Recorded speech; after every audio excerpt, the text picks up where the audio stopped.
Hello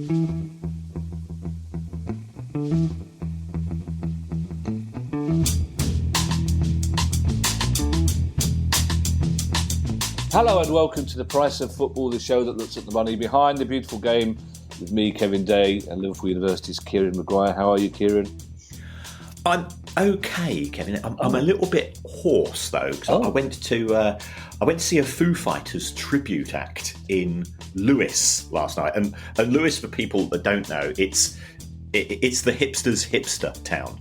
The people that are too cool to even live in Brighton in terms of thinking that the world revolves around them, they all go to live in Lewes, and it was very good, but it was very interactive as well. So I was shouting out my lungs, and then they were sort of in between songs. They were singing rude things about the government as well, which I found a bit bizarre from a bunch of middle class, slightly elderly people.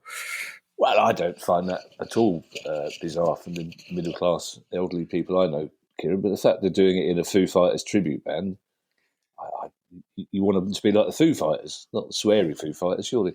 The important question is, Kieran, how's Finley? I live on a day-to-day paranoid health-checking the cat, just in case that furball is a terminal illness, because that's what pets do to you. But I've been just as worried this week about Finley. How is he?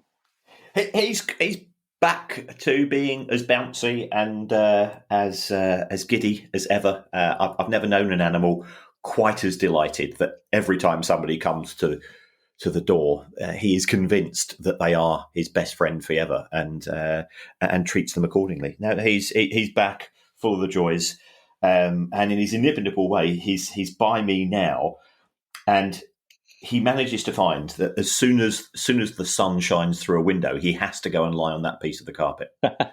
Despite the fact that he's a dog with big black markings and it's in the middle of the summer, he just loves the heat. Well, that's because dogs aren't as clever as cats, you see, Kieran. I don't know how to break this to you, Kieran. You may remember a year or so ago you had a bit of a coldy, fluey thing, and I asked the Baroness how you were, and she said exactly the same thing. He's back to his old bouncy, giddy self. Which is probably why you and the dog get on so well. Our first question, Kieran, it's Questions Day, and our first question comes from Kieran. Who would have thought? It comes from Kieran Martinez. And Kieran Martinez says, when BT Sports and Amazon Prime televise parallel games, there seems to be more flexibility to watch your preferred option, which now feels an expectation with the way football is consumed by younger audiences. Do you feel that the Sky Sports setup in particular is a little antiquated? And can you foresee all broadcasters moving towards higher levels of flexibility? And then we get into the inevitable word streaming. Yes, I think we're always close to a tipping point when it comes to the broadcasting rights and rules. I think we could be meeting another one fairly soon. Ultimately, it's the Premier League that determines which matches are shown. I'm sure Sky would like to show every single match, for example, but the Premier League, when they started, I think it was 40 matches a season that were being shown live. We're now up to 200 out of 380. But there was a report from Matt Hughes in the Mail, actually 2 or 3 days ago, which indicated that the Premier League is now going to make all Sunday games available for broadcast. Because what we've seen is that because of the creation of the Europa League and the Conference League taking place on Thursday, and that's due to UEFA wanting their flagship competition in the shape of the Champions League to have no distractions. That's why Premier League matches cannot take place, and you cannot have Bundesliga or Ligue 1 matches taking place on the days in which Champions League matches take place. So it's to give it the full focus. We've reached the situation now where you quite regularly have 3 or 4 matches taking place on a Sunday, where you've got Sky have got their matches at 2 and at 4:30, and then you go, West Ham are playing today. Yeah. Why aren't they on the telly? They've got quite good opposition, or Arsenal, wherever it's going to be, or as for next season, of course, Brighton Hove Albion. But what we are likely to see, I think, from 2024, and this is both good and there's always a bad, is that it looks as if the Premier League are open to offers for all of those Sunday matches. So it could be very lucrative for those clubs who are in the Europa League to have their matches available for live broadcast. But to try to organise it in such a way that it also is good news for the broadcasters. Sky have got no objection to having 2 or 3 matches taking place in parallel. But it's also, to a certain extent, you're cannibalising your audience. You can't watch 2 matches at once, or with a split screen, perhaps you will. And perhaps this will be another opportunity for Sky to launch another product where you can have 2 matches taking place on the same screen. But I think that would be, even for me, that'd be a bit OTT. But it looks as if that is going to be the case, then there's going to be a midday match on a Sunday, a 2 p.m. match on a Sunday, a 4:30 p.m. match on a Sunday, right, and a 7 p.m. match on a Sunday. Can you imagine if Palace are away at Newcastle or Burnley at 7 p.m. on a Sunday, or vice versa? For those fans, the match doesn't finish till. The match doesn't finish till 9. You're not going to get home till stupid o'clock, and that's assuming that there's going to be some trains running in terms of the schedule. So that's one of the issues that I think we will see more matches now. Whether they would take place, Kieran, in parallel, I'm not so certain, because that's the broadcasters want to have the maximum number of eyes for the maximum number of hours. So we'll have to wait and see. Certainly, as far as the EFL is concerned, the EFL is going to be broadcasting 1,000 matches a season. So there's going to be a lot of parallel there with regards to that particular audience. So we will see it, and Sky have realised that they want to be seen as the home of football. So I think this is going to be part of the bidding process that's going to take place in 2024 for 3 seasons. It looks as if the package which is available to Amazon, where they get 20 matches, and of course they do all theirs parallel, effectively they get 2 slots of football. And that suits it for them really well, because they're trying to sell Amazon Prime and sell their other Amazon products. It looks as if that package is going to disappear. So if they want to genuinely get involved with football, they're going to have to buy a bigger package. Apple are really keen on football now. They've got the MLS rights in the States. They've got the amazing success of Ted Lasso, and I know you've got issues with Ted Lasso, but from an audience point of view, it's proven to be very successful in terms of the number of downloads, but also increasing the interest in football. And we're seeing some developments coming through from Sky. And one of the things they want to do is that they've realised that football is a shared experience. And I think one of the things they're going to try to introduce, and again, this is likely to involve a further fee, I suspect, is the equivalent of Gogglebox. If you think about it, let's say that Palace are playing an away match. One of the things you'd like to do is to watch it with your mates. Perhaps if you're not going to the match yourself, it's the opportunity to watch it and to have your 4 or 5 mates in the corner of your television. So effectively, you've got a camera in the television, and then you can have that conversation. Presently, we're doing it on WhatsApp and so on. And you can effectively sort of replicate what Gogglebox, which again has been a very, very successful product on a domestic basis. So expect to see a lot of innovation coming from the broadcasters. And it ain't going to be for free. We'll put it like that. There's a couple of interesting things there. That Gogglebox thing, that's been tried. I mean, it was 2 comedians called John Richardson and Matt Ford who did a watch-along thing. It didn't work particularly well, because it turns out that most people would rather watch it with their own mates than John Richardson and Matt Ford. But as you say, innovation is the key. We have a friend in the broadcasting industry, Kieran, a mole, a grass, whatever you want to refer to him as, which is why which is why we won't name him.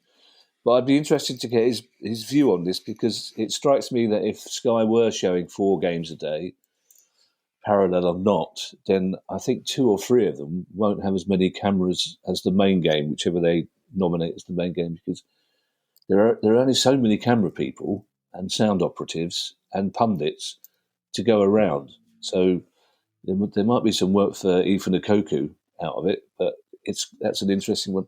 And also, you mentioned, Kieran, or I mentioned, you poo-pooed it, my conspiracy theory about Brighton and the fixture computer, which seems to have only given Brighton home games against Luton all season. And now you're telling me that UEFA and the Premier League are joining in here now, because That's right. Suddenly Brighton get to play games on a Sunday, and suddenly teams are being paid more to play on Sunday, and Brighton's the first one. And you tell me there's no conspiracy theory, Kieran? You tell me the whole thing's not set up to get Brighton into the Champions League and winning the Premier League and the World Cup. It's global, Kieran. Paranoid Palace, as Kevin Day is now going to be known on social media. Our next question comes from Mads Thurstadt. Many apologies if I've not pronounced that correctly, Mads. And this is an interesting one, Kieran. About a city you spend a lot of your time in, a city you love very well. How much of their own money, says Mads, if any, have FSG actually put into Liverpool? Has the primary source of the money they've contributed to the club been through selling parts of their shares to other investors? Also, how much of this money has been spent on different categories, such as transfers, wages, infrastructure, etc.? Is there a way to compare the individual categories, or just the sum of all these categories to other clubs in the Premier League? Right, Mads. It is a tricky one. FSG effectively acquired Liverpool from the disaster, which was Hicks and Gillette, and Liverpool were pretty close to being in a very, very horrible position for around about £300 million. Now, they sold 10% of FSG. Now, FSG own Liverpool, but they also own some American sports franchise. They sold 10% of their own company to a company called Redbird Capital for around about 500 million. So, they've got their money back, but you've got to acknowledge that Liverpool are only part of the overall portfolio. They did announce less than a year ago that they were open to discussions with regards to the sale of Liverpool. And that's sort of gone under the radar. All of the focus over the course of the last 7 or 8 months certainly has been in respect of Manchester United. It would now appear that FSG are willing to sell a minority stake direct into Liverpool. And here, from I've been told, we're looking at around about 10 to 15% of the club, and they're looking to get somewhere in the region of £400 to £500 million for that sale. So they bought the whole club for 300 million. They're looking to sell 10 to 15% for more than that, which I think is indicative of they've run the club from a financial point of view in a pretty lean manner and a very successful manner as well. In terms of the money that they've put into the club, if you go to the accounts, and I wouldn't recommend this, of the parent company, which is called UKSV Holdings Limited, what you will find is that FSG have effectively loaned Liverpool £137 million interest-free. Now, we see many other lenders, many other owners lending money to the clubs and getting a kickback on it. And that money has very much gone into infrastructure. So if I take a look at Liverpool's accounts for the sort of the last 10 to 15 years, the period in which FSG have been in charge, in nearly every year, Liverpool have broken even, and they've made some money in the transfer market, and they've recycled that money. There's been a couple of years when they lost money. I think in the year that Brendan Rodgers was sacked, that they lost money that year, and clearly they lost money during COVID. But they aim to break even. So therefore, from their point of view, there's no necessity for the owners to put money into funding the transfer regime. And certainly with the sale of the likes of Suarez, Coutinho, Sterling and co, they've actually generated a lot of money from the transfer market. So their net spend, and I know this is something which does get some fans upset, their net spend has been modest, I think it's fair to say. So they've not put a huge amount in. I think the money that they've invested has been very focused, very laser-driven, very based on doing the sums in advance, which isn't glamorous, But in terms of running a business, and that's how they see. If anybody thinks that John Henry is a Liverpool fan, they're daft. He's not. It is a franchise as far as he's concerned. You've only got to see his behaviour during Project Big Picture and the Super League to realise he's got no interest in football. He has got an interest in being a successful businessman. That's a really all your answers are interesting, Kieran, and illuminating. Of course they are, but to an outsider, you would assume that FSG have been pumping money into Liverpool left, right, and centre. So that's a really interesting response there. Yeah, I think they are a very smart organisation, and they employ smart people on the back of that. But they are not taking the approach that we've seen by Farhad Moshiri in Liverpool, in the city of Liverpool, with the way that he acquired Everton Football Club and then went on the lottery winner in a casino approach, which wasn't particularly great in terms of signing the right players, and that's why it comes back to bite you on the bum in terms of financial fair play. I think Liverpool. I know I've often been asked how would I grade Spurs, and I'd say I would grade Daniel Levy's performance. If I was his tutor as a business, I'd give Daniel Levy an A or an A plus. As an operational level in terms of delivering stuff on the pitch. We're probably looking at a D. Well, in the case of Liverpool, I'd give Liverpool an A or an A minus, and on the pitch. They have won the Champions League. Yeah. They have won the Premier League under FSG. Admittedly, not as often as their fans would like. But remember, they're within pretty close to getting a quadruple only just over 12 months ago. I'd give them certainly a B plus in terms of what's happened on the pitch. But other people will have other opinions, of course, and people don't listen to this show for opinions. They listen to this show for facts. They do, and half-hearted intros to questions. I don't know if you noticed, Kieran, but when you said if you want to go into the accounts of the parent company, and then you said I wouldn't recommend it, your voice went into a low growl. In the way that I imagine Finlay would do if you approached his wonky chomp from behind, which sounds ruder than it was meant to do. But it's just that way you warn people off, because accounts is your thing, right? I don't want anybody else looking at the accounts. Just to let you know. Our next question, Kieran, and again, I really hope I pronounce this properly, comes from Ayodeji Faithun. And it's an interesting one. Ayodeji says, how much does the maker of the Fantasy Premier League TV show, brackets, I believe it's Sky, make from it, if any? It's actually broadcast on Sky. It's made by a company called Avalon. So if they are making profit, history would tell us that it's because they're not paying writers the amount of money they deserve. But it's an interesting question, Kieran, because they obviously have full access to Premier League statistics. I don't know if they show actual clips, but clearly there's a lot of data being used that you'd imagine they'd have to pay for. Yes, I think this is an interesting one. I mean, if we go back to the start of fantasy football, it was kicked off by a guy called Andrew Weinstein in 1991. And I remember reading an article, I think it was in When Saturday Comes or The Guardian, and I heard about this, and I set one up, I think for the first season in the Premier League. I remember setting it up in around about 1992 for my students. And in those days, this was pre-internet, and people will find this really bizarre. If you wanted to put through transfers, you had to phone up and physically change the players in your squad. If you wanted to find out your results, they would be posted out to you because we didn't have email. So on a Monday or a Tuesday, I would have students coming up to me saying, has the post arrived yet? They weren't interested in what I was teaching. Has the post arrived yet? We want to know how our fantasy football team, and a sort of, Andrew is very, very diligent. He's very, very thorough.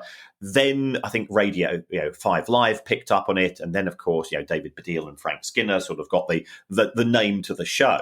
And I think Andrew appeared on a couple of those early shows, but I don't think he felt comfortable in front of the camera. I think he prefers to be a background man, and that's why, of course, Stato, sort of the cult of Stato arose.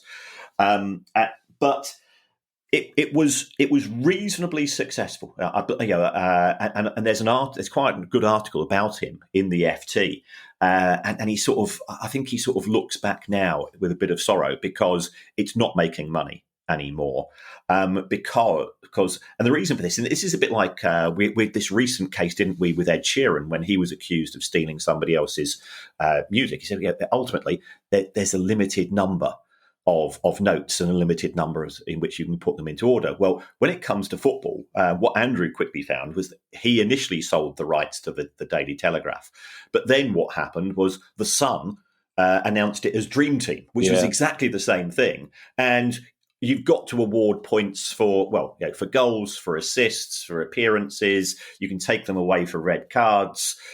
There's a limited way that you can do that, and you only got to go and change the points slightly. Then you're probably not in breach of intellectual property. So he had the intellectual property, which effectively has now been picked up by the Premier League, which then outsources it to Avalon and to Sky. I don't think people are making a lot of money from this because the deep dives into data, those are sort of dealt with by the likes of Football Manager and Opta and so on. And what we do in fantasy football, which is goals, assists, appearances, red cards, etc., is sort of only sort of scraping probably the top 0.01% of data that actually exists as far as football concerned. So it is something to do with your mates. In many respects, it's a bit like a diet on New Year's Day. You start off at the start of the season full of good intentions, and within 3 or 4 matches, if your side's not doing well, I normally forget who's in my side, and then I wonder at the end of the season, I'll finish 12th out of 14, and that's because 8 of my players have been transferred out of the Premier League. I've got 3 who are injured, and so on. I've never done it, Kieran, and do you know why I've never done it? No, because I'm a grown-up. Well, I'm not. I take when all my mates are talking about it around the table in the Portsmouth Arms, I adopt a morally superior attitude, and I wait for them to come back and talk about football and politics again.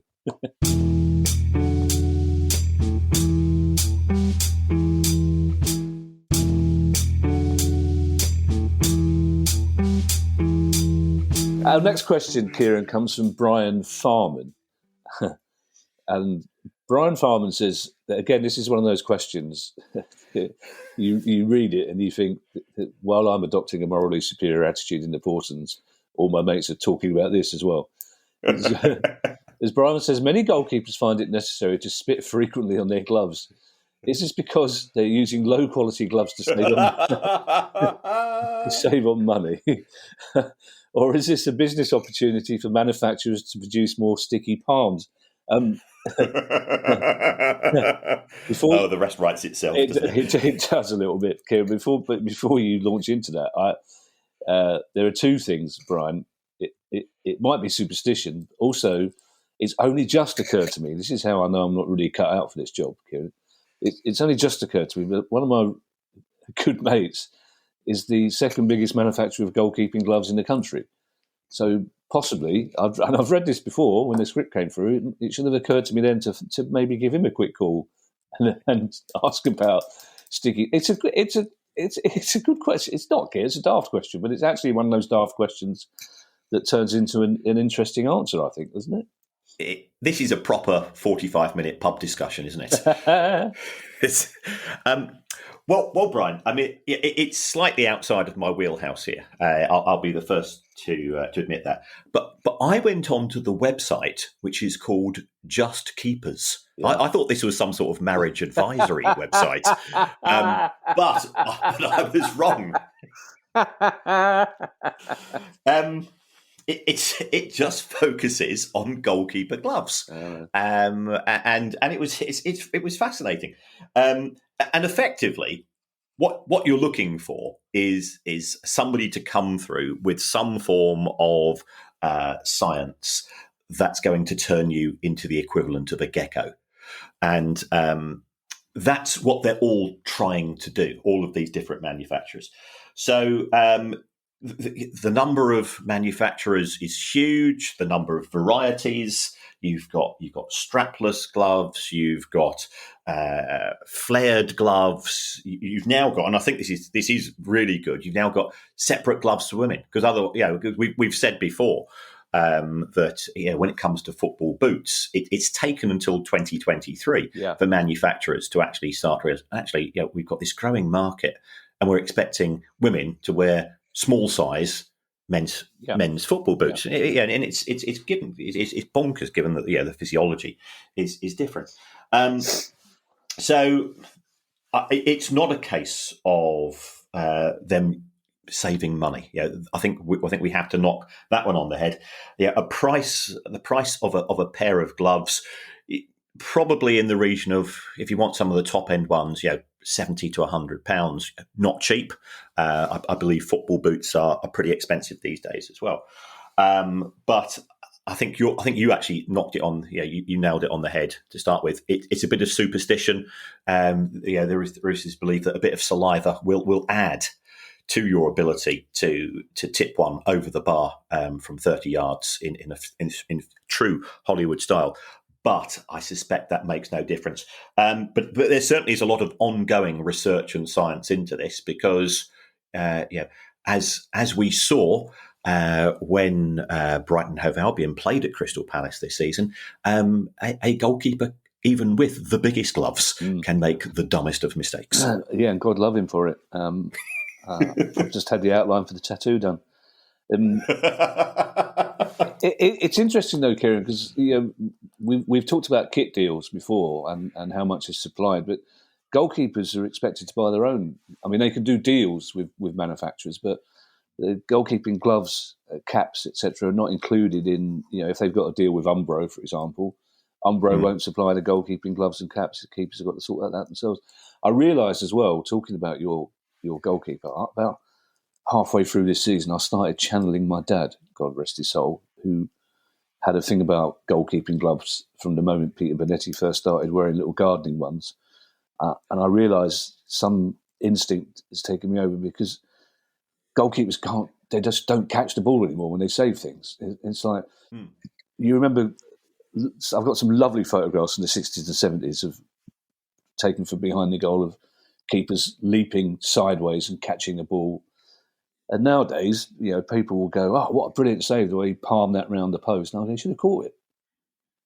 He's given away a corner. Then 20 years ago, they just would have caught that, got up, bounced it, kicked it off. It's goal. I mean, goalkeeping gloves are getting too big, aren't they? They're getting like hockey gloves. It's ludicrous. Anyway, our next question, Kieran, once I've stopped middle-aged chuntering, comes from my second favourite name of the day, and it's Pete Sunderland, which I think is a great name. I mean, it means he can never live in Newcastle, but it is a great name.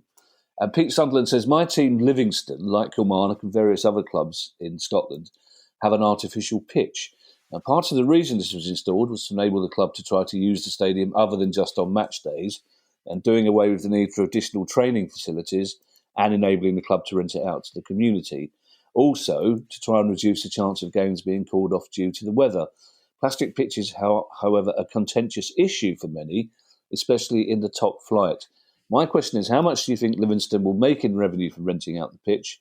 And what are the cost comparisons between the maintenance of an artificial surface versus that of a traditional grass pitch? I mean, this is a question we get asked about English football, Kieran, because, of course, outside the EFL, you're allowed plastic pitches, and inside the EFL, you're not. And it's a major source of income that some promoted clubs are losing, isn't it? Yes, I think Pete's absolutely right to highlight that there's both revenue and cost implications here. But the overall cost of putting in a high-quality 3G pitch is probably in the region of £500,000. But the chances are you can recover it. Now, I've looked at Livingston's accounts this morning and Kilmarnock's, and there's nothing explicit with regards to the rental income that's being shown. But Pete's absolutely right, and this is one thing that if you talk to owners of clubs certainly outside of the EFL in England, they will say what we want to do is to generate money 7 days a week, and this is an opportunity to do so. So there was one. I think it's one club near Portsmouth, and they reckon now they get 1,000 people a week turning up to play, and of course those 1,000 people, a fair proportion of them will go for a training session, or go for a glorified five-a-side or some practice, and just enjoy the experience of being at sort of more higher grade facilities, and then they'll go to the club bar, and they'll have a couple of pints or whatever it's going to be, or a soft drink, and it's helping to generate money. There's Oliver Ash at Maidstone United. Now, I know Oliver quite well, and he says he reckons that the boost to revenue is in the region of £500,000 a year for his club, which clearly is significant. And then you've got sort of the indirect benefit. So Sutton United have been promoted to the EFL, but they had a 3G pitch. And what they found was people would come along on a Monday night or a Wednesday night to Sutton, and they do their training, and they have a knockabout with the mates. And they said, well, the facilities are quite good here. Let's give it a try on a Saturday.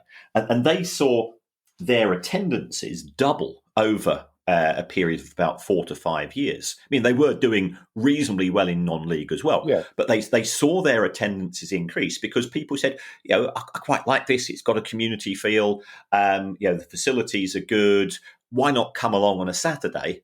It's cheaper than going to a Premier League match. You can drink on the terraces. There's for people that haven't tried football outside of the upper levels, it is a completely different experience. And I'd always encourage, especially on sort of international break weekends and so on, if your team's not playing, give it a try. The football is different, but it is still football. And it is probably more contact than you might see in the Premier League because of the nature of it. But you still, it's still watching people give 100%, and it's an enjoyable experience. But it's certainly financially beneficial in terms of the science of the 3G pitch. There's still a huge amount of opposition from players. They feel that grass has certain benefits. And of course, it is a short career, and the concern amongst players. And I think this could be a legacy. You and I are both old enough to remember Luton and Oldham and those pitches. Yeah. And I once played again at Oldham in a match prior to a league match taking place. And it took an awful lot of getting used to. And of course, then there were the legendary, the burns you would get if you went in for a sliding tackle and so on. But I think the technology is 30 years on from there. And it's reflected in what the players experience. I know quite a few Palace fans this season who, for reasons of finance and disillusionment with Premier League football, have got themselves season tickets at Sutton instead, less, more than half the price, and all those reasons you explain. I think in years to come, you'll see more and more people doing that. There is another issue with the plastic pit. I think it's Harrogate. In terms of the ambition of a club trying to get into the Football League, laying that plastic pitch is a tricky decision to make because you'll have to take it up. And I think Harrogate had to play their first 4 games in the League Two away from home while the pitch was changed. Which, if you're a new team in League Two, and that could put you at a serious disadvantage, couldn't it? Yes, yeah. There's only when it comes to 3G, as I say, there's only one thing worse than being laid, and that's being unlaid. You've been waiting for that, haven't you? I shall talk to my friend, the second biggest glove manufacturer in the country, and ask him about plastic pitches as well as gloves. We'll get him on the show. Let's get him on the show. I would do, but he's a chatty little bunny, basically. And I like to be the focus of attention. I will get. He's offered to come on. Oh, trust me, he's offered to come on. Believe me, he says he'll bring some of his goalkeepers as well. I don't want goalkeepers, in my experience, are the only people surlier than ground staff. Apart from Julian Speroni, of course. Our next question, Kieran, comes from my favourite name of the week. I mean, Pete Sunderland's a great name, but imagine going through life being called Tom Sauvage. That's so glamorous, isn't it? Isn't it just? And again, I just hope and pray it's not one of those names where he goes, no, actually, mate, it's pronounced Savage. It's like, no. Tom, so imagine that. What's your first name, sir? Tom. Second name? Sauvage. And it's a good question, Kieran. And again, it almost sounds like a joke question, but it's a serious one. And it's something that you mentioned before in a different context. And Tom Sauvage says, on the basis that owners are covering most club losses each month, what's to stop them either buying multiple season tickets at the start of the year at, say, £1 million each, or buying any unsold match tickets for each home game? Most teams don't sell out their stadiums, but could owners just buy any tickets to take the stadium to a sellout even if fans don't attend? I think you mentioned that this is possibly a way around FFP, theoretically, isn't it, as well? Theoretically, I think historically that could have been the case. Yeah. And I give you here the case of Chelsea Football Club. Now, Chelsea Football Club used to have an owner called Roman Abramovich, as we all know. And I think it's fair to say he was a pretty generous owner. You know, he underwrote the losses. It cost him an absolute fortune to run Chelsea during his period of ownership. But in addition to that, he did have a season ticket and a box, and he paid for the privilege of attending matches for the clubs that he owns and subsidised for 17, 18 years. He paid £1 million a year for his season ticket. Now, you'd think that if you're owner of Chelsea, the least thing they could give you is a car parking space and a free programme. But no, it was the exact opposite. So he paid that until he fell out with the British government. I think he fell out with the British government, who refused to renew his business visa, and then he stopped it. But that certainly is an opportunity, and we then enter the realm of what we refer to as related party transactions.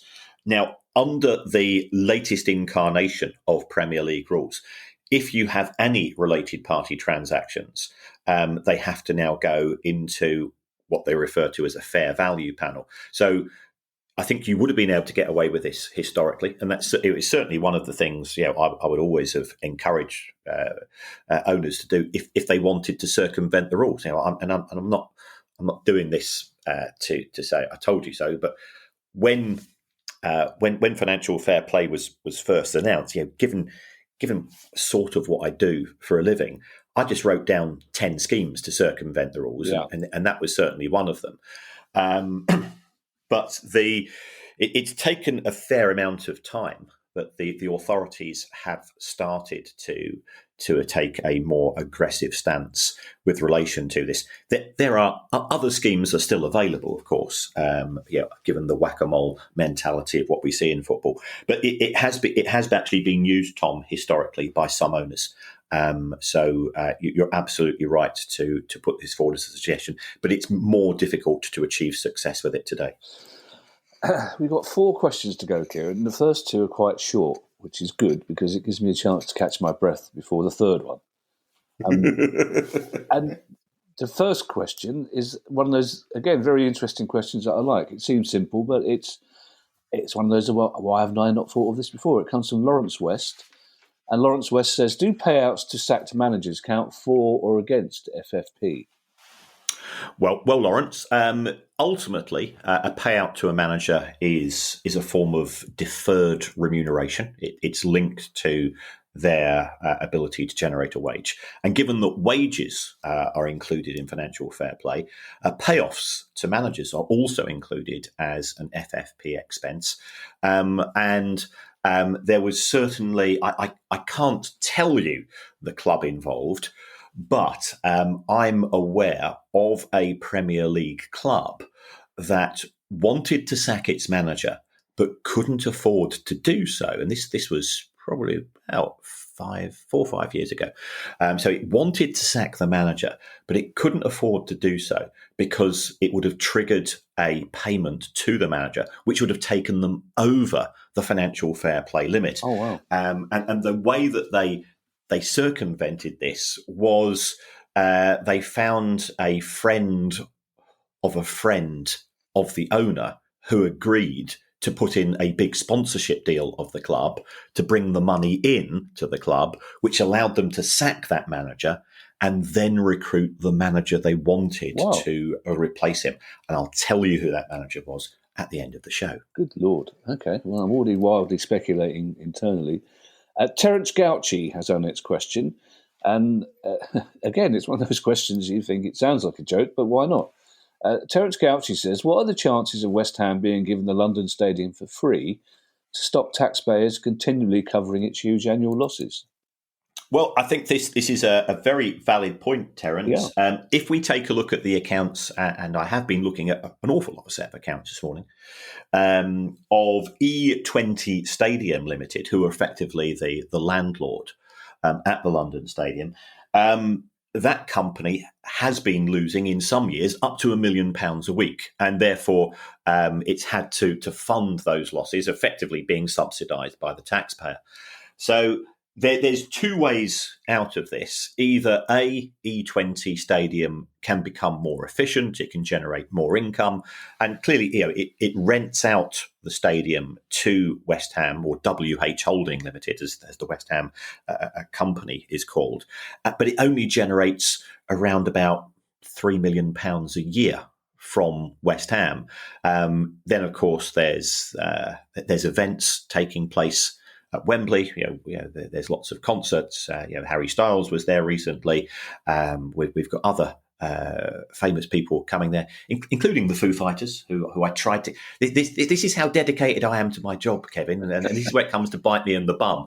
I'm desperate to see the Foo Fighters. The Baroness has never seen them, and she's really keen because she's seen some documentaries with Dave Grohl. I've seen them quite a few times. We had tickets to see them last year, and then tragically Taylor Hawkins passed away, and the tour was cancelled. So the tickets went on sale at 9:00 on Friday. But I was in class. My class started at 9:00. Now I could have turned up 10 minutes late, but I cannot turn up to things late. I'm obsessive about time. And therefore I waited for my first coffee break at 10:30 with the students, and all the tickets are gone. But that's the way that life rolls. You say you're dedicated to your job, Kieran. As an ex-human resources manager, that's the basic professional level of competence I would ask, is that you don't spend the first half hour of your teaching day on the phone trying to get tickets to the Foo Fighters, Kieran. Yes. I mean, you made yourself sound like a living saint then, Kieran. But basically, fair comment. I take it on the chin. Yeah, I could have rolled in 10 minutes late. You could have done, Kieran, but then people would have gone, "Oh my God, what's happened to Sir? He's been in a crash because he's never late." Yes. Although they don't call you Sir, don't they? That's it. No, we're not back at Please Sir days and Derek Geiler. Derek Geiler lived 3 roads down from where I live at the moment. Did he? He did, yeah. I was that's not the reason I bought the house, but the first people who bought this house was built in 1927. We're only the third family to live in it. Wow. There's the first family to live in it were the Gandhi family, who was the first snooker referee on Pot Black. Blimey. Yeah, there you go. And that's not the reason we bought it either. No. The reason we bought it is I didn't get a proper survey. That's the reason we bought it.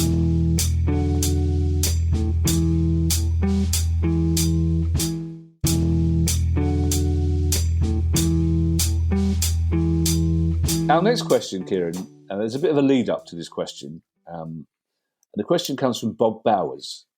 Bob Bowers says... Yes, there's a lead up, isn't there? Bob Bowers says, I work at a major London station with trains serving Norwood Junction and Selhurst Parks, and that'll be London Bridge. And retrospectively, If you'd said to me before I read this question, what sort of job do you think a man with a name like Bob Bowers does? And I'd say he works at a railway station. I'd also stick my neck out and say he's probably an ASLEF steward as well, with a name like Bob Bowers. Let's hope so. But anyway, Bob Bowers works at London Bridge by the look of it. And he says, while doing my day-to-day duties, I snuck a headphone in, because he hasn't got your attitude to work, Kieran, obviously, Bob. I snuck a headphone in and had you two fine gentlemen keeping me company for the day. While I was doing so, a noted Crystal Palace supporting comedian came to me and asked for the next train heading to Norwood. I pointed him in the right direction, and as he was on the way, I said, by the way, love the pod, I'm listening to it at the moment. The comedian looked a bit bemused and said, what? The price of football, I said. Yeah, that's not me, he said. It turns out you and Mark Steele sound quite similar through a slightly damaged headphone at low volume. Obviously, I now try and avoid working Palace home games as much as possible to avoid another embarrassing hiccup. Bob, I guarantee you will be in a 5-minute angry Mark Steele rant as we speak. And then he said, that would be like, can you... I could not believe... What?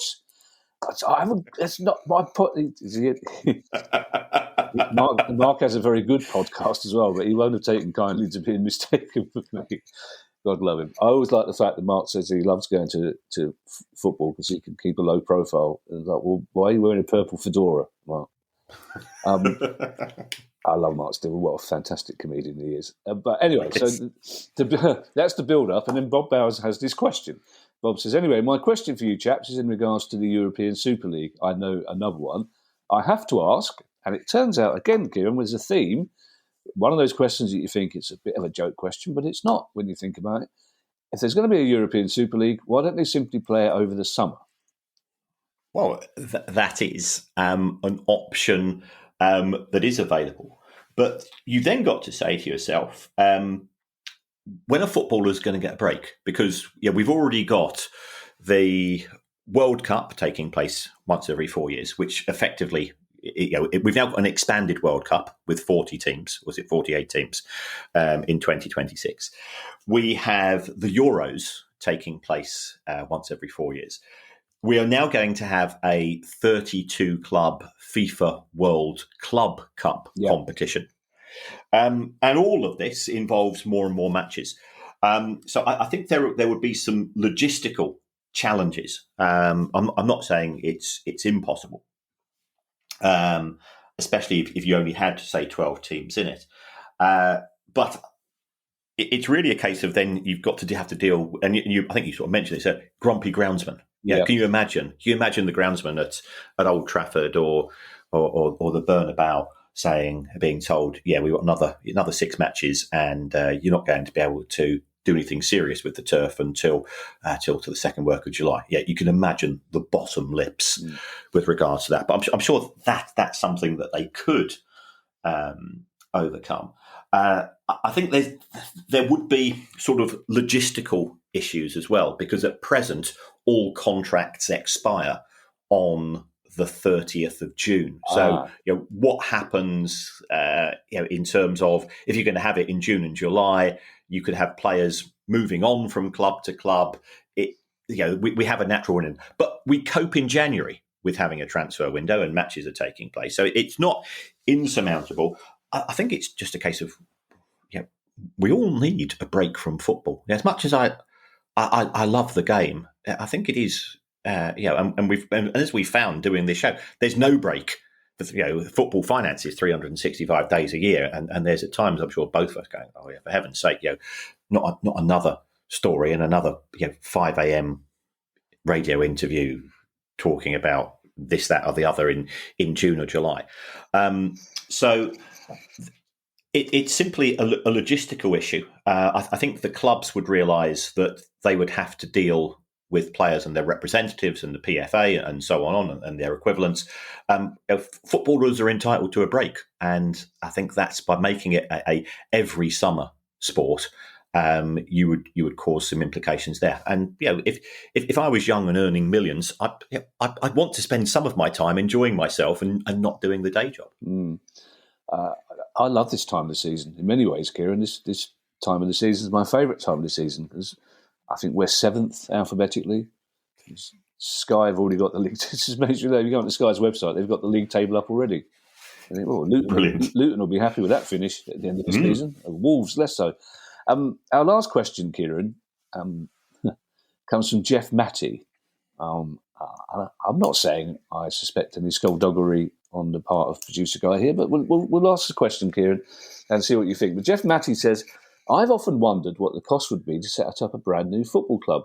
I understand this would need to start at the very bottom, but I'm not sure where the bottom is and what the increasing financial repercussions would be as the club, hopefully, would climb the leagues one by one. Also, I'm not sure how long it would take to get to the National League, and I'd love to know at which level where sponsorship comes in and what should be done to keep the club solvent. Now, Kieran, far be it from me to suggest that, with the Price of Football podcast having a book coming out that is literally about this. Yes. Because I know for a fact that Jeff Matty isn't one of producer Guy's aliases. It's not a name I've ever often heard him use before. It's not in the list of 14 names that he occasionally uses, which is why I still suspect he may be on a witness protection scheme. But I think rather than answering this question now, Kieran, because I know for a fact it would take us 312 pages to answer this question. It will indeed. If we were to start now. Perhaps you could point, Jeff Matty, in the direction of a practical guide to this sort of thing, which is also quite funny, to the extent that Gary Lineker himself described it as a very funny book about some very serious football issues. Yes, Jeff. Well, first of all, I suspect this is a genuine question, but apologies, Jeff. Apologies, Jeff. Yes, yes. This does give us an opportunity to bring into the conversation Unfit and Improper Persons, which is due to be published on October the 16th, 12th, I believe. On 12th, I think. On the 12th, on the 12th. Written by Kevin Day with contributions from both myself and producer Guy. So it's a great book. Yeah, well, and clearly unbiased, but the Baroness loves it as well. She said genuine tears rolling down her eyes, and and the last that normally only happens when I try to sing. But to give you a taster, you'd have to start at county level or Sunday league level. Your setup costs are going to be around about £5,000, and we've had that confirmed by some from friends of mine, the likes of Scott McCarthy, who runs Hassock's Fat Boys, called because most of the players haven't done much training and they're from Hassock's. But then the costs do start to increase on quite an exponential level. And we had Peter McCormack from Real Bedford on the show only a couple of weeks ago, explaining the costs as you go through the different tiers. And we do have a tiered approach in football. And every time you go through a particular threshold, then your obligations as a club in terms of what you provide do increase, and some of those step ups are bigger than others, and I'll say no more than that. But Jeff, set October the 12th in your diary. You're doing nothing else that day. You've got 312 pages of somebody who has dedicated an awful lot of time to answering just your question and much, much more. I mean, in terms of specifics, I mean, sponsorship-wise, you're looking at your first season. If you can get a local pet shop to sponsor, if you can, then somebody may well pay you £500 to put their name on your shirt. Dorking Wanderers and AFC Wimbledon are proof that you could probably get to the National League in 10 seasons with a fair wind and some money behind you.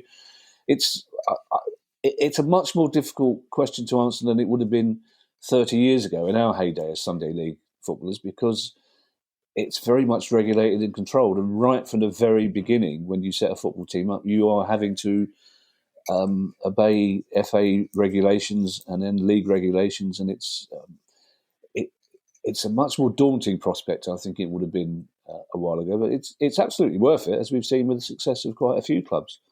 Yes, recently. Absolutely. And as we've said before, I think non-league football in this country is about to hit a heyday. I think increasingly people are turning to women's football and to non-league football for men and women to get their football fix at an affordable and enjoyable level. Thank you to everyone who's donated to the pod via our Patreon page. If you'd like to join them and make a small monthly contribution to the pod, that would be very kind of you, and you can do so by going to patreon.com/priceoffootball. And if you have a question you'd like answered on the show, email us at questions@priceoffootball.com. We'll be back with our news pod on Monday Thursday. This is Monday. And in the meantime, I shall hand you over to Mr. Kieran Maguire for his customary farewell. Well, thanks to everybody for Patreon. Thanks to everybody that interacts from the show. We've had some really good feedback, especially with the interview with the Ipswich CEO. That went down really well, and I think a lot of people from other EFL who support other EFL clubs, took on what he said on board, with a lot of pause for reflection there. There's another way you can support the show, and for this one, I'm actually inspired by the woman I love, the Baroness. She reads the reviews of the podcast. I don't. I'm just one of those people that just wander in, wander out. People can say about me whatever they want, and apparently there was and I take on board comments when they're passed on, being the Baroness. One of our listeners has complained that I spend too much of my time talking about facts, and it was Kieran is a fact man, and then I got accused of having nice meals at Masonic lodges, and I'm thinking, with a name like Kieran Maguire, the chances of me being allowed into a Masonic lodge are pretty remote. But for the person that says, there's nothing wrong with conspiracies and I spend far too much time focusing on facts, you can say whatever you want if you give us a review, and if you feel that we're only worth 2 stars review, I absolutely respect your opinion as well. But you would probably prefer if the show was presented by David Icke and Matthew Letizia. And what we'll try to do, because Kevin's got contacts in the world of entertainment, we'll even get that show recorded in the show in which the moon landings were faked. And I'm sure Lawrence Fox will be able to find that out. So that's another way of interacting with the show, and it helps us in the charts, and it helps us as far as the standings and so on is concerned. The trouble with that pod, and I would listen to it, I would, is that conspiracy theorists spend as much time telling the other conspiracy theorists that their conspiracy theory is bonkers than explaining their own conspiracy theory. A cousin of mine who drifted away from the family, and we discovered why recently. Somebody sent me the front page of his website, which was just every single bizarre conspiracy theory you could ever imagine. But right at the bottom, in huge capitals, it said, "Flat Earthers, you're not welcome." It's just made me laugh a lot. The rest of it made me wince, but that bit made me laugh a lot. Talking of Ed Sheeran, and this is going to sound like producer guy asked us to tack this on afterwards, Kieran, but it's not the case. I should have said that when we talked about Ed Sheeran being accused of using other people's material, he was acquitted of that charge. Absolutely. So, yes. Bye, everybody. Yeah. Bye. The price of football.